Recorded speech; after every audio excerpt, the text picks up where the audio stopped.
उत्तर प्रदेश के मिल्कीपुर उपचुनाव का काउंटडाउन भी शुरू हो गया है। 5 फरवरी को वोटिंग है, लिहाजा मिल्कीपुर का सियासी पारा तेजी से चढ़ रहा है। मुख्यमंत्री योगी आदित्यनाथ ने उपचुनाव में जीत के लिए अपनी पूरी ताकत झोंक दी है। आज मुख्यमंत्री योगी आदित्यनाथ ने यहां चुनावी रैली कर माहौल फिर गर्मा दिया। योगी ने आज जो भाषण दिया उसके जरिए उन्होंने बीजेपी की जीत की जमीन तैयार करने और समाजवादी पार्टी के खिलाफ माहौल तैयार करने की कोशिश की है।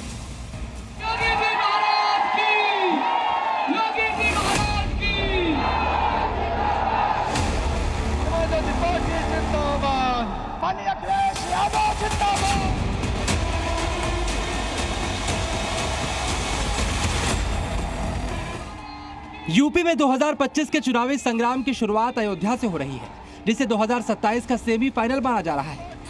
मुख्यमंत्री योगी आदित्यनाथ अपनी हिंदुत्व की छवि और मजबूत तैयारी के साथ मैदान में हैं। आज सीएम योगी ने मिल्कीपुर में फिर रैली की। मिल्कीपुर सीट पर प्रचार के लिए योगी आदित्यनाथ पहुंचे तो उन्होंने गदा उठा ली। इस दौरान उन्होंने बीजेपी उम्मीदवार के लिए वोट मांगी। सीएम योगी ने समाजवादी पार्टी पर जमकर निशाना साधा। योगी ने मिल्कीपुर से एक नया नैरेटिव भी सेट कर दिया। उन्होंने कहा कि मिल्कीपुर का चुनाव राष्ट्रवाद बनाम परिवारवाद बन गया है। इनकी दृष्टि सफाई से बाहर नहीं जाती है, इस सफाई के बाहर नहीं सोच सकते। जब सत्ता में आते हैं तो परिवार के लिए कार्य करते हैं, तो अपने परिवार का भरण पोषण करके सारे पद एक परिवार को दे दिए जाते हैं। और इसलिए मिल्कीपुर का चुनाव भी आज राष्ट्रवाद बनाम परिवारवाद का चुनाव बन गया है।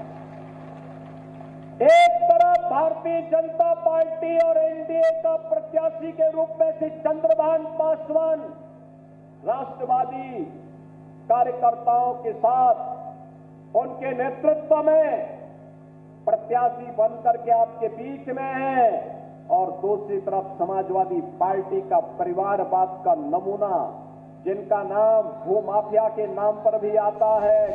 योगी का यह भाषण समाजवादी पार्टी को एक्सपोज करने वाला था। एक एक करके उन्होंने समाजवादी पार्टी के कार्यकाल में हुए अत्याचार की याद दिलाई और अखिलेश यादव को कटघरे में खड़ा किया। योगी ने कहा वो अयोध्या में खून बहाते थे और हमने दीपोत्सव की शुरुआत की है। ये लोग तो अयोध्या में कारसेवकों का रक्त बहाते थे और हम लोगों ने अयोध्या में दीपोत्सव से जो यात्रा प्रारंभ की, आज घर घर में दीप जल रहे हैं। अयोध्या में एक एक मठ मंदिर बिना भेदभाव के, कोई जाति नहीं।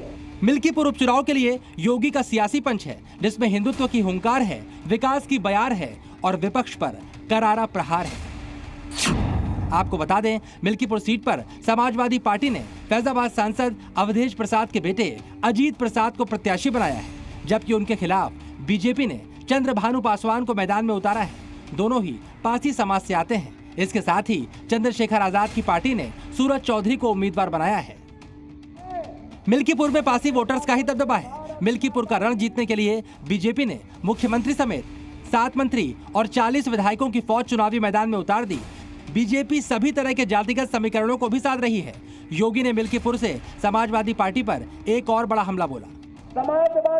समाजवादियों का नारा है खाली प्लॉट हमारा है, और इसीलिए 2017 में जब हमारी सरकार आई तो हमने एंटी भूमाफिया टास्क फोर्स बनाया था।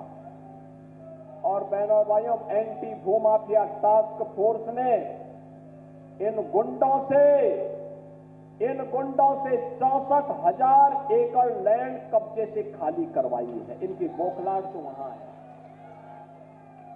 इनकी बौखलाहट वहां पर है। ये परेशान है कि डबल इंजन सरकार अगर इसी तरीके से कार्य करेगी तो फिर इनकी गुंडागिर्दी, इनकी रोजी रोजगार का जो जरिया था, ये सब बंद हो जाएगा, धंधा चौपट हो जाएगा। मिल्कीपुर में उपचुनाव में बीजेपी की साख दांव पर है। दरअसल लोकसभा में बीजेपी का प्रदर्शन ठीक नहीं रहा, लेकिन सबसे ज्यादा फजीहत अयोध्या की सीट हारने के बाद हुई। और यही कारण है कि मिल्कीपुर को बीजेपी किसी भी कीमत पर जीतना चाहती है। ब्यूरो रिपोर्ट, जी मीडिया।